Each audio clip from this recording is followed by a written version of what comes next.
2026년 2월 12일 목요일 하나님께서 안아주시는 헛개를 묵상입니다.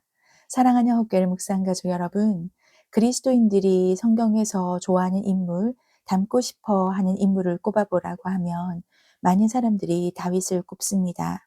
이유를 물어보면 사람들마다 자신이 닮고 싶어 하는 모습이 다릅니다. 그만큼 다윗에게 많은 좋은 면이 있다는 것이겠죠? 저도 이전에 다윗이 참 부럽다고 생각한 부분이 있었습니다. 다윗은 항상 하나님께 여쭈어 아뢰되 라고 하면 하나님께서 이르시되, 여쭈어 아뢰되 하면 하나님께서 또 이르시되, 저는 그런 다윗과 하나님의 오가는 대화들이 너무 친밀해 보여서 그것이 부러웠었습니다. 부러우면 지는 겁니다. 여러분도 부러우시면 사모하며 구해 보십시오. 그러면 가질 수 있습니다. 오늘 다윗의 모습에도 또 우리가 칭찬할 만한 모습이 보이는데요. 오늘 함께 볼 묵상 본문은 시편 57편 1절에서 2절입니다. 하나님이여 내게 은혜를 베푸소서, 내게 은혜를 베푸소서. 내 영혼이 주께로 피하되 주의 날개 그늘 아래에서 이 재앙들이 지나기까지 피하리이다.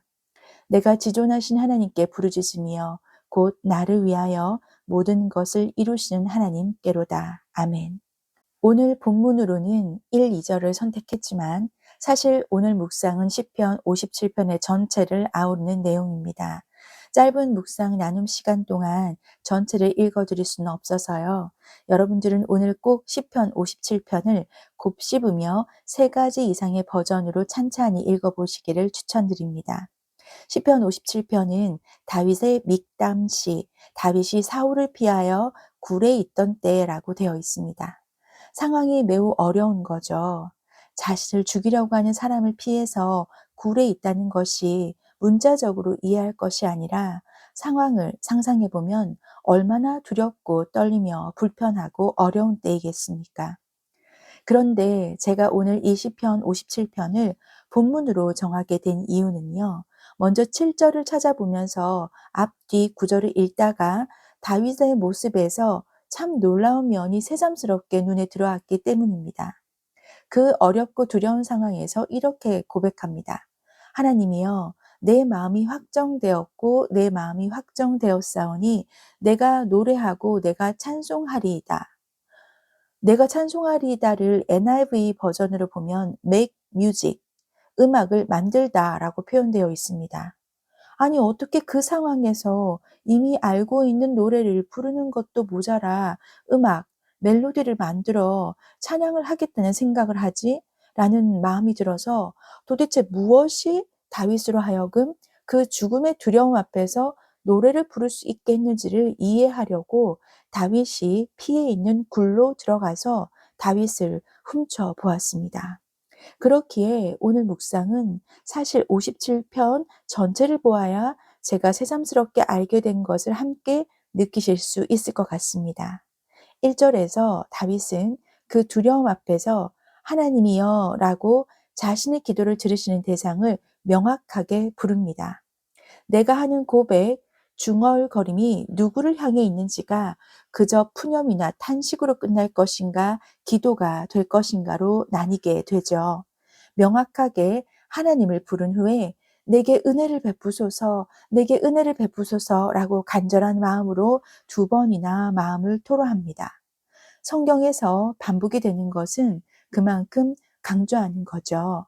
2절에 보면 하반절에서 그렇게 자신에게 은혜를 베풀어 달라 기도를 시작하면서 자신의 부르짖음을 들으시는 분이 누구인지를 한 번 더 정확하게 신앙의 고백을 담아 표현합니다. 곧 나를 위하여 모든 것을 이루시는 하나님이라고 이야기합니다. 처음 이 부분을 읽었을 때 제가 받은 놀라움은 다윗이 나를 위하여라고 표현한 부분이었습니다.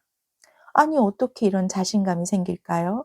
자기를 위해서 모든 것을 이루신다고 말합니다.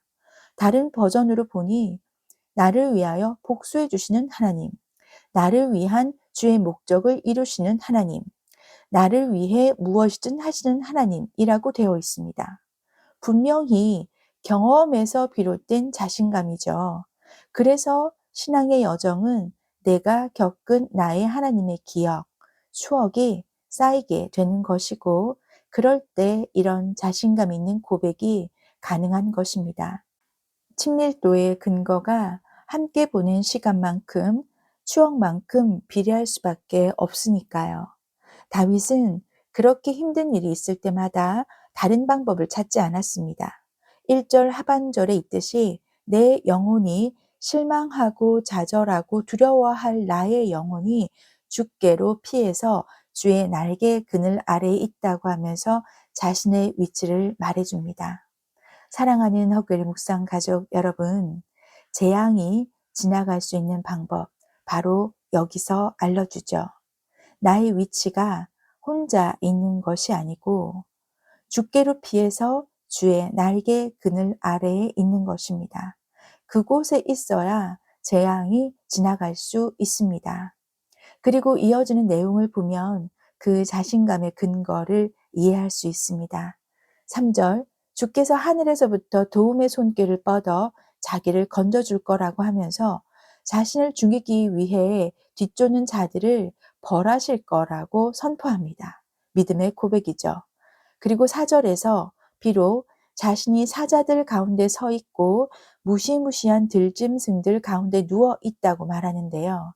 그런 죽음의 공포가 있음에도 5절을 보면 오 하나님, 하늘 위에 높임을 받으소서라고 하나님을 찬양하고 있습니다.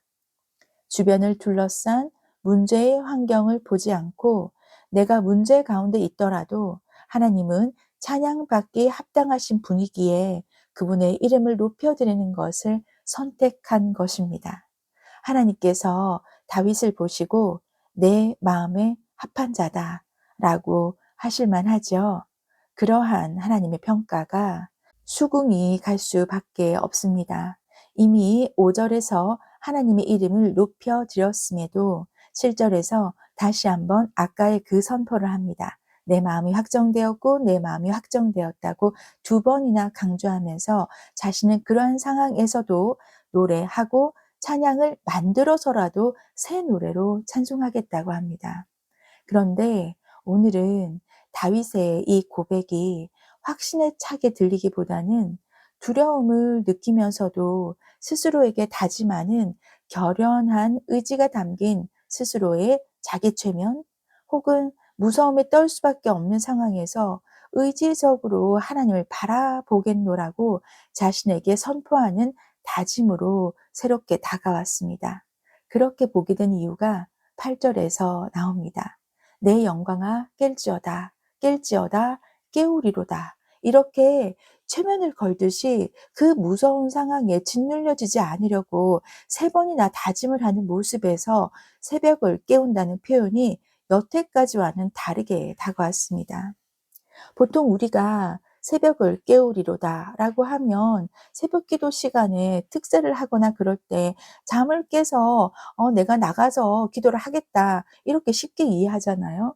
그런데 오늘은 57편 전체를 보면서 묵상하다 보니 다윗의 이 선포가 새벽, 미명, 해가 뜨기 전 어두움이 가장 짙다는 그 상황에서 내가 반드시 깨어나 밝은 해가 뜨는 아침을 보고야 말겠다는 선포, 즉 "어둠아 빨리 물러가라. 나는 찬양하는 것을 선택하겠다."라는 결연한 목소리로 들리게 된 것입니다.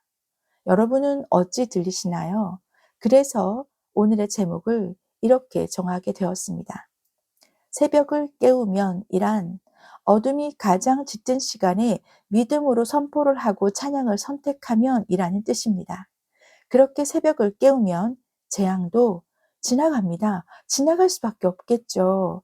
왜냐하면 그 선포와 선택하는 그 사람의 위치가 주의 날개 그늘 아래 있기 때문입니다.